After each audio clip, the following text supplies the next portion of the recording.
Oficjalny Discord polskiego LegoTube'a. Jesteśmy największą społecznością zrzeszającą widownię polskich LegoTuberów. Dołącz już teraz, a będziesz mógł porozmawiać z fanami Lego, LegoTuberami, a co jakiś czas uczestniczyć w wielu konkursach. Oficjalny Discord polskiego LegoTube'a. Wejdź i spędź miło czas. Witajcie w pierwszym odcinku LEGO Discovery. Dzisiaj odpowiemy sobie na pytanie, ile zarabia firma LEGO. Ameryki chyba nie odkryję, mówiąc, że zarobki są wręcz kosmiczne. Ale nie odpowiem wam na to pytanie tak po prostu. Zaczniemy od zarobków pracowników. Master Model Builder to stanowisko, na którym przez cały dzień buduje się nowe modele z LEGO. Poza tymi obowiązkami trzeba też czasem udzielić wywiadu, bo jest to na tyle nietypowy zawód, że dziennikarze często chcą się dowiedzieć nieco więcej o pracy konstruktora.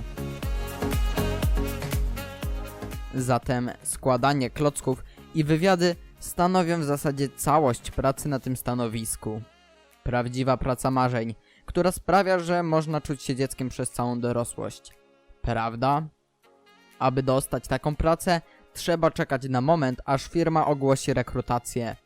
Wtedy wszyscy chętni muszą zbudować swoją konstrukcję z klocków i przesłać jej zdjęcia, a także wideo przedstawiające tą budowlę do firmy LEGO.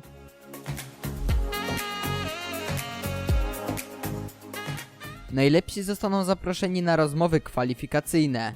Podczas nich każdy kandydat przejdzie szereg testów związanych z umiejętnościami manualnymi, wyobraźnią przestrzenną oraz kreatywnością.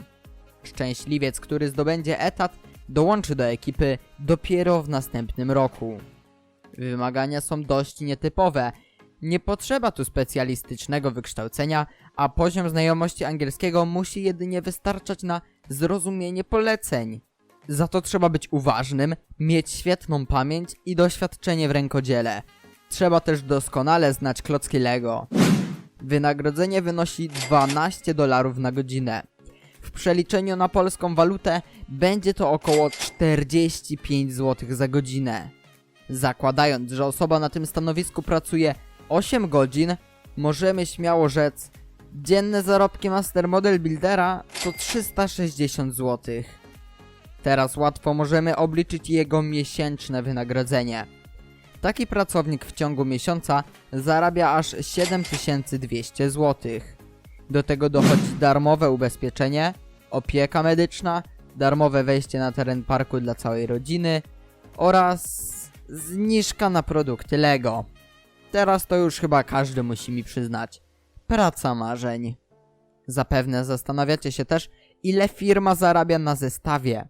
W końcu kupując zestaw za 100 zł, płacimy jednocześnie za jego produkcję, za pudełko, a także podatek. Jak wynika z oficjalnych danych, firma na każdym zestawie za 100 zł zarabia na czysto 21 zł.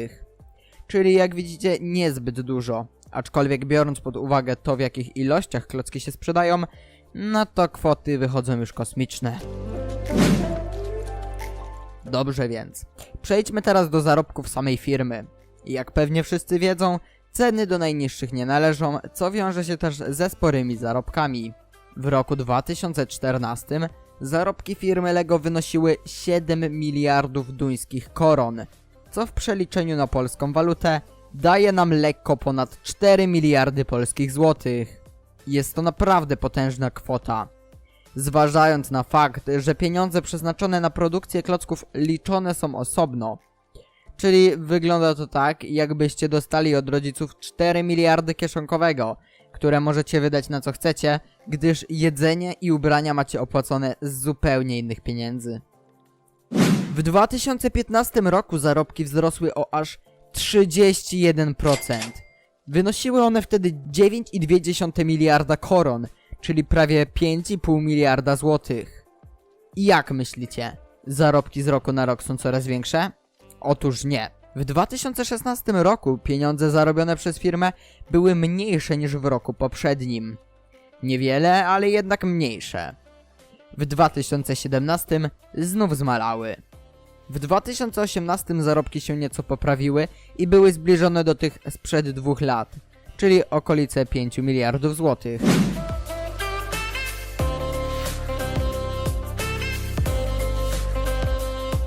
Mam nadzieję, że chociaż trochę objaśniłem wam, jak ogromne kwoty są zarabiane przez LEGO. Aczkolwiek główne pytanie zadane w komentarzu brzmiało: ile pieniędzy zarobiła firma LEGO przez 80 lat? Temu użytkownikowi chodziło zapewne o zarobki od początków istnienia firmy. Niestety nie jesteśmy w stanie tego ustalić, gdyż na początku LEGO produkowało drewniane zabawki i nie było tak popularne jak teraz. Nie mamy również żadnych danych z tamtych lat. Ale od 2000 roku klocki zaczęły zdobywać coraz większą sławę, w dość szybkim tempie. Pomnóżmy więc 4 miliardy złotych. Stwierdziłem, że ta kwota będzie idealna, gdyż czasami zarobki są większe, a czasami mniejsze. Dlatego też mnożymy 4 miliardy złotych przez 19 lat. Jaka kwota nam z tego powstaje? Uwaga, 76 miliardów. Dużo, co nie?